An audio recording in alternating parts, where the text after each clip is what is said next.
Great. Thanks very much, Oliver, and thanks to the panel. It is a privilege now to be able to introduce our next speaker, Sir Geoff Mulgan. Sir Geoff has had a huge variety of roles and experience. He has been the director of the Prime Minister's Strategy Unit. He was director of policy in the Blair administration. He has been CEO of Nesta, CEO of the Young Foundation.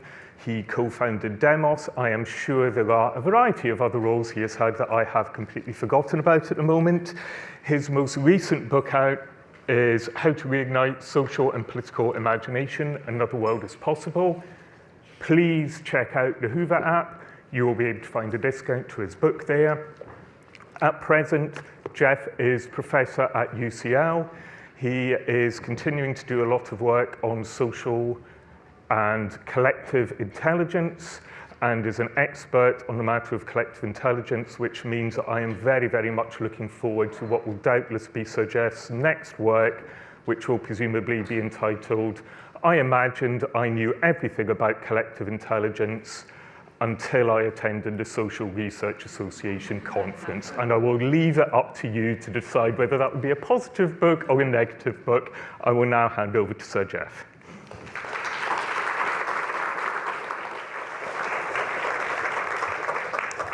Well, good morning. I'm just going to take a glass of water, if that's okay.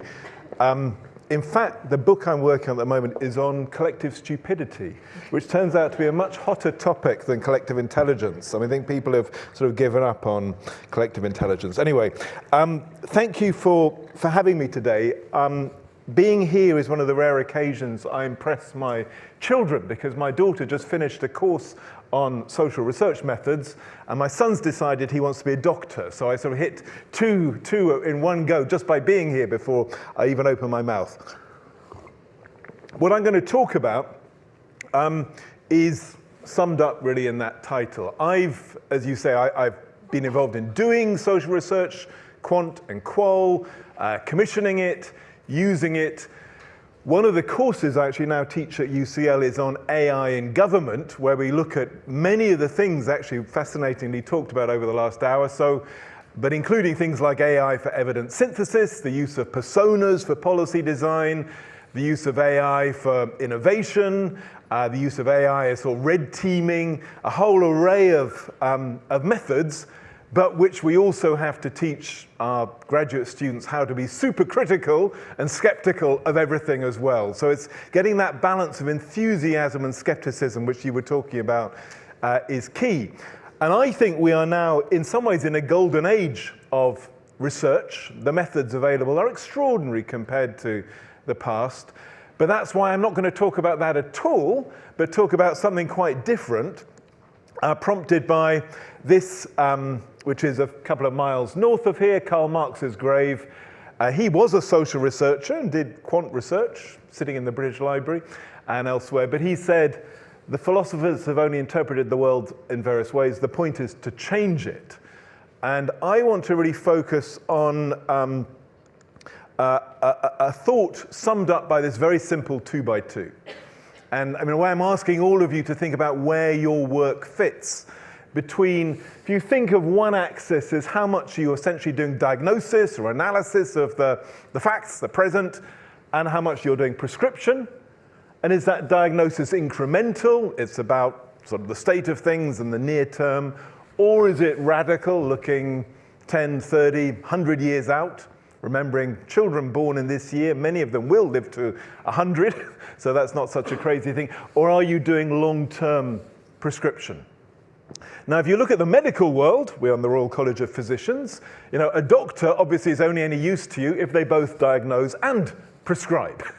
And in fact, medical research is roughly evenly balanced between these four quadrants, with huge amounts of spending on quadrant 4, in genomics, AI, all sorts of things. But in social research, I think we've largely vacated quadrant 4. It's not funded, it's not incentivized, it's career-threatening even to do it. So that's what I want to talk about, and hopefully some of you will disagree strongly with this claim, but I think that's creating problems for us.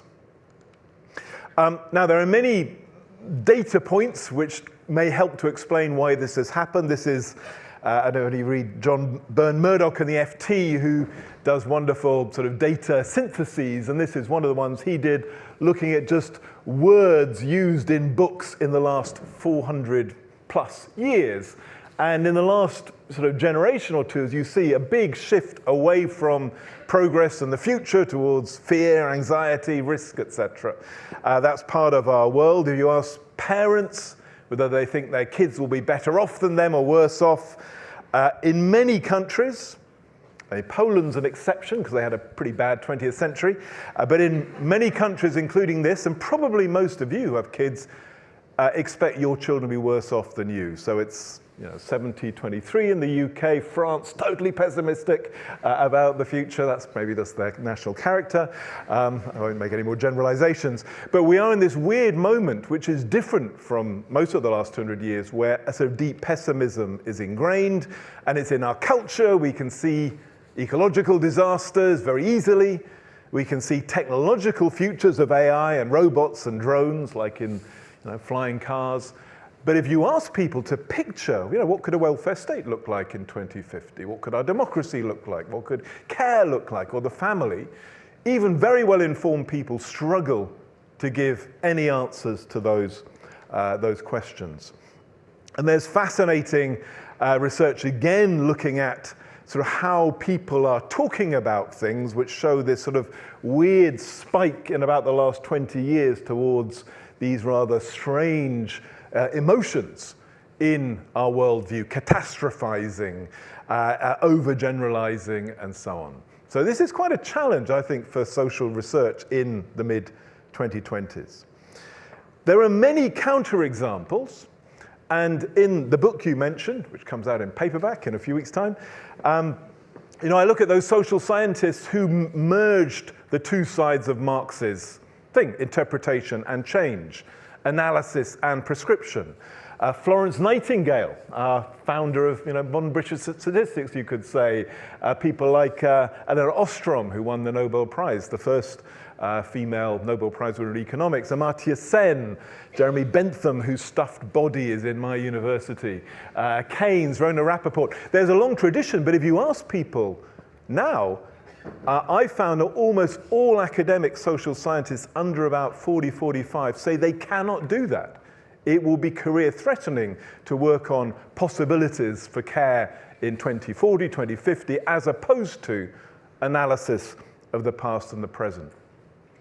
In the book, I try to go back through history to see how did we do this in the past. And there's some interesting stories about how often quite vague generative ideas are sort of put into the world and gather their own pace, their own speed. Ideas like human rights, or citizens' assemblies, or the circular economy, or carbon allowances. Often the best thing you can do is not to have a very, very detailed prescription, but in a sense, a new way of thinking, a new way of looking.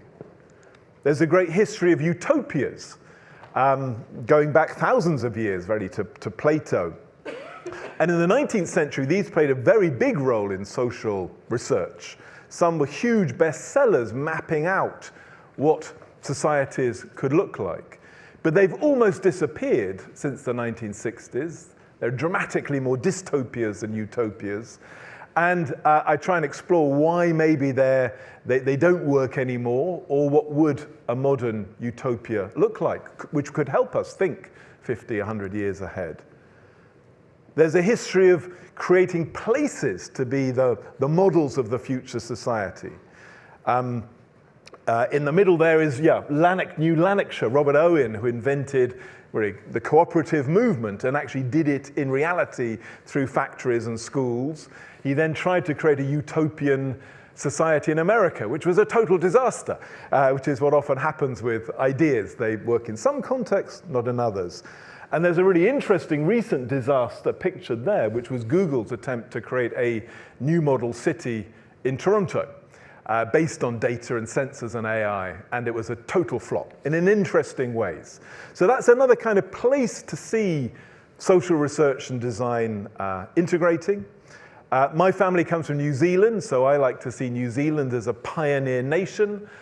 the first country to give everyone, including women, the vote, one of the world's first welfare states, and then under Jacinda Ardern, looking at well-being for budgets and creating legal personhood for nature, a very radical idea. And I won't go through all of this. I did a separate book on art and imagination. Business, obviously, is creating all sorts of new ideas, from Musk and SpaceX to the microbiome industry.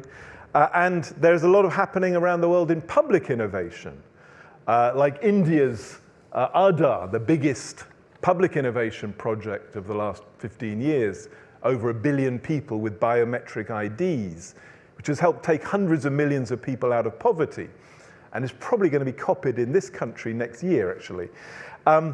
So there's lots of sources, but we don't really use them. And a little exercise, which I've tried doing occasionally using Claude and other AI tools, is just to ask, to take any topic you're interested in. Could be, care for kids or something, or it could be the future of the UN. And then you search for the balance of research analyzing the last 50 years, 1975 to 2025, and options for the next 50 years. And what do you think the ratio would be in your field, in academic journals, published research, and so on? Any guesses? I mean, you can do this scientifically. But generally, the ratio is about, it's more like 100 to 1 than 1 to 1. We have an incredible imbalance, which is very different from what you find in AI itself, or, as I said, even in medicine or engineering in other fields. It's as if the future has kind of crushed in to an eternal present. And that's why I think, say, we have this gap in quadrant 4. This is a slightly more description of what you might get in each of these quadrants, which is sometimes called, there's a politician in Wales who called this the chapter 10 problem. He said he kept reading wonderful books by social scientists, Nobel Prize winners, and so on.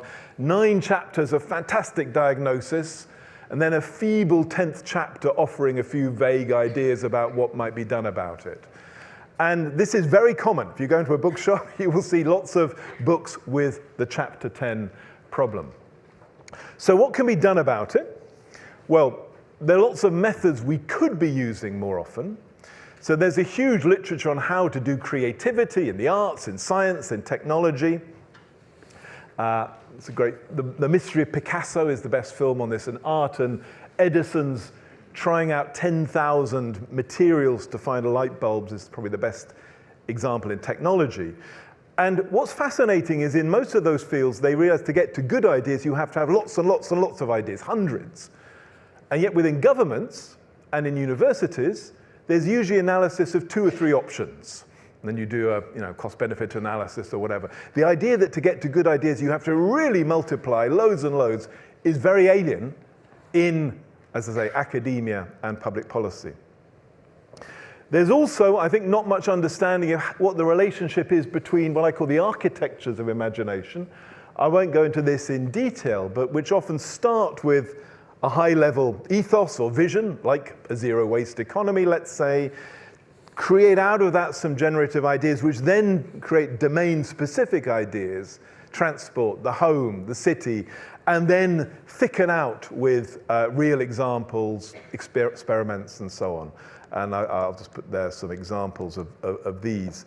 You need to do all of those. The research task is to work at all of those levels, and it takes quite a lot of time before you get this sort of thickening out, which makes imagination not just woolly and flaky, but real. And there's 101 other methods. I say I go through many of these in the book. And lots from design, a rather good book, which I didn't write, sadly, came out last year from a guy who looked at design methods and the overlaps between these design methods, systems, entrepreneurial, computational, geographical engineering, and so on. And it's a kind of mapping of a whole series of fields, most of which don't talk to each other or reference each other, but actually are all trying to cope with the complexity of the slightly weird world we're in. I quite like also using facts as a prompt for imagination. In the pandemic, you may remember the American government tracked every job by how essential it was. 48% of the jobs under $15 an hour were deemed essential, and they couldn't even measure the percentage of the highest paid jobs which were essential because it was so low. There was no number. So we've got a very weird labor market which pays the least to the most essential and the most to the least essential. Or, well, we know about beef and peas. For me, another really interesting fact is the multiple research studies which have shown cold symptoms less likely amongst the highly sociable old people than the less sociable. And that's because sociability, isolation, are hugely important to our physical and mental health. It has big implications, though, for the design of care, which is almost always ignored in policy. So sometimes research facts are beginnings of a creative design process. And I quite often do what-if exercises, again, as a way to think 20, 40, 60 years into the future. So democracy seems to be a bit in crisis, declining support for democracy with each generation in the West. So what are some other things we could be doing? And this is just a list of the many, many sort of building blocks for rethinking democracy, many using AI to help with deliberation, some protecting our media environment from deep fakes, some about teaching kids, some about new kinds of assemblies. But who is doing the work to map out a plausible, desirable pathway for democracy in the next 30, 40, 50 years? Is not being done systematically at all. Instead, we have much better research on why democracy is in crisis than research on how to fix the crisis. Or a very different example is time. The last 200 years, average working hours in this country have roughly halved, possibly not for any of you, but for many people, and life expectancy has roughly doubled. So you've got these two trends which mean an enormous surplus of time for many people in this room. Now, what will we do with that time? Will we just spend it all watching Netflix series on the couch, possibly? Or do we think about new ways of organizing time? So several cities around the world have now time strategies. Barcelona, Bogota, and Buenos Aires, for some reason they all begin with B. I don't know why Birmingham isn't in the list. Do we go to 4-day weeks? Do we go to new time credits, time currencies, and so on? Again, a really obvious design challenge for our societies, but where is the systematic work pulling this together, thinking through what might be viable? And a final example, which much of my work is on at the moment, is about institutional design. Last year's Nobel Prize for Economics went to Daron Acemoglu and his colleagues, who had shown that public institutional design was the single most important factor determining which countries grew their economy and prospered over the last 50 years. Fantastic research. I'm sure many of you will have read his work. Now, if he's right, the implication must be that how we design our institutions now may have as much impact on the next 50 years. But there is almost no serious academic research on how to design the next generation of public institutions. In the age of Amazon and TikTok and platforms, in the private sector, there's been a complete revolution of institutional forms. And so I'm part of a little group around the world which is trying to liberate governments from the kind of organogram pyramids which dominate their thinking. How do we think of new institutions more like stacks or meshes, or drawing inspiration from biology, mycelium, swarms, corals, like the internet protocol-based institutions? And on our website, if you're interested, we have lots of case studies. We are working with some governments and with the UN on where this might go. And we published with the UN actually a guide to designing public institutions a few weeks ago. But it's quite hard finding, again, the social research capability to tap into everything from psychology and economics and history to how AI and CI integrate in institutional forms for the future. So those are just a few very quick examples. Why is this quadrant 4 so empty? Some people say it's the disciplines. Some say it's peer review, basically kills any design, any innovation. There isn't a funder for it. There is a futures field, but it often as a futures field doesn't have the deep knowledge of social research, whereas the social researchers have the deep knowledge but don't do the futures work. I'll end with this. This is an event which happened a few weeks ago. Was anyone in this room at the SRA summit? So SRA was given £800 million of your money and got a commitment of £1 billion a couple of weeks ago, which is the Advanced Research and Innovation Agency. It funds teams of researchers to do breakthrough innovations in things like food or space or AI. It's fantastic, inspired by DARPA in the US, which invented the internet. And it funds them not only to really push their ideas to the max, but then also gives them support on how to implement the ideas, how to scale them, either within governments or commercially. And my question is very simple. Why is it inconceivable to have a social equivalent of that, where you would have teams working on the future of democracy, care, the city, whatever it may be? It doesn't have to have £1 billion, but maybe just a few million, a tiny bit, to help populate our options for the future. And this is what happens all the time in architecture. They call them maquettes in architecture. Before you build a building, you do these little things. And I think we need many more equivalents for our future society. We need people like you with the skills to do it well. It has to have money, has to have methods, needs structures, and needs demand. But if we don't do this, we will be in this very weird position of fantastic analysis of our society sort of going to hell, to put it crudely, but without the options of how to solve the problems which are diagnosed so well. So I probably put a slightly, maybe overly sharp, provocative account of where we are. But when you go to SRA, you come away both jealous of all the money and backing they're getting, but slightly thinking it's crazy. We put so much effort into the hardware, the physical stuff of the future, and so little into the social. So since we are in the Royal College of Physicians, I think we should think a bit more like physicians, where for every diagnosis, there should also be a prescription too. And it's worth remembering, medicine only picked up on evidence in the 70s and 80s. Actually, doctors were very resistant to evidence-based medicine. But they always recognized that alongside the evidence, you had to have the discovery too, and you had to back discovery with money, with time, with institutions. Otherwise, it doesn't happen. So I hope that's at least a bit of provocation to get us going. Thank you.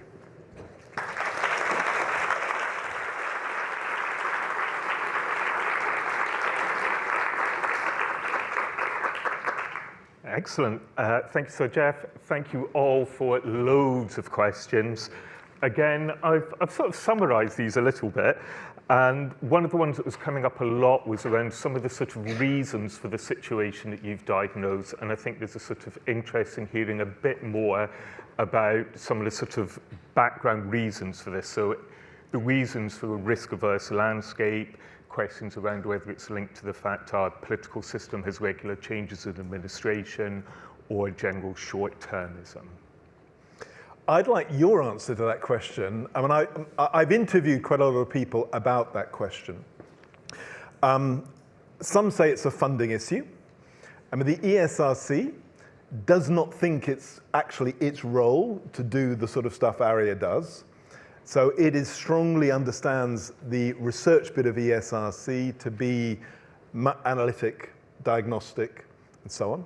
Some people would say it's a slightly weird effect of, in some ways, the good fact that we have so much data, so many computational tools at our disposal. By definition, data has to be about the present and the past. There is no data about the future. So that's further sort of reinforced a backward-looking perspective. Is not UK specific, this problem. It's just as bad in the US and around the world, this hollowing out of social science imagination. It's clearly partly to do with disciplinary power. in that almost all the topics I described, you can only research them in a transdisciplinary way. And again, ARIA has built into it that almost everything is deliberately transdisciplinary from the start. And they don't allow disciplinary peer review because that would kill all the projects. They know that's bound to be an anti-innovation device. But I don't know. And I think part of the other reason is just a lack of leadership. I think if we had this community lobbying government, for example, and saying, create a social area, don't give it £1 billion, but 100 million might start, there might be an interesting conversation. But no one has ever approached a minister arguing for that, as far as I'm aware. Instead, usually university VCs go to government to say, just please give us some more money. Not how can we be really helpful to get this country out of a malaise of shrunken horizons, pessimism, decayed hope. Fantastic. And following on from that, in particular around... Everyone's very optimistic in this room, I'm sure, but yeah. Particularly around what you're saying around the sort of social researchers being able to get evidence around the past and the present, and that was something that came up in one of the questions, is around what social researchers should be thinking about in terms of that, what skills we should necessarily be looking to use to be able to push forward this agenda. Yeah. So one little idea which I wanted to float with all of you, which was an idea for governments, and it's been picked up in a few governments around the world. And we said, if you're trying to design a policy, create a room, we call it a policy steering room, a little bit inspired by the crisis control rooms, which, like the cabinet has COBRA, you may know, but designed for slow crises, like most of the crises we have, which are slow. And it's a very simple idea. On one wall, you have the facts. What do you need to know? The data about the present to make a good decision. Your second wall is what's the evidence? What's been tried? What have we learnt around the world about this thing? Your third wall is what are the innovations which might be relevant, which you might take from other sectors, other countries, whatever. And then your fourth wall is where do you want to be in 20 years' time? And you populate that with bits of paper. The ministers literally walk around this room before they make decisions to talk about what are the facts, what's the evidence, what's the innovations, what's the direction. And in the next version of these, of course, we will use LLM agents to help the population of each wall, because they're actually very good at doing that. And it's a different set of things. So I think we need researchers who are equally fluent at each of those 4 dimensions, which you need in your mind to make any good decision about transport or housing or the future of PIPs, whatever it may be. You need the facts, the evidence, the innovations, and the systems change direction. And I'd love to see a university teach people to think in those 4 dimensions simultaneously, because that's what will be most useful for a city administration, a national government, the EU, whoever it may be. If you're only focused on the facts, that's great, but that's not quite useful enough. If you're only focused on evidence synthesis, again, that's okay, but there's very little policy can ever be determined just from evidence. You have to add in the other things to help a decision. Excellent. Thank you very much. Very interesting and an interesting challenge as well. And I'm very glad because I think we've just about got enough time for a final question, which a couple of people were asking about. What is your favourite fictional utopia or dystopia? I've read quite a few of them, and my favourites are probably Ursula Le Guin, who wrote quite a number of them in the 50s and 60s, which still resonate. There is the most recent one is Kim Stanley Robinson, who published The Ministry of the Future 2 or 3 years ago, which is it's not really a utopia, but it's an attempt at a positive story of how the world copes with climate change. Everything gets worse, but then the world gets its act together. It's not such a good read, but it's But it's so unusual to have any attempt at a positive story about the future. And he gave a wonderful talk. We did a big event at the UN on institutional innovation. He gave a great talk there. So probably if I had to recommend one, it would be Kim Stanley Robinson, The Ministry of the Future, which is about climate. And maybe the challenge to you, could you write a similar utopia with a more social angle about how maybe the UK in the next 50 years does actually resolve all its big social problems and doesn't reach sort of perfect harmony or everything's, it's got to be realistic, a bit angular, a bit difficult. There've got to be setbacks along the way. That's what makes the good utopias interesting. But we've got literally nothing. No one's tried that. We're a nation of amazing novelists and poets, but not one of them has written a plausible, positive utopia about our next half century. So maybe one of you can. Thank you very much. Thank you, Sir Geoff.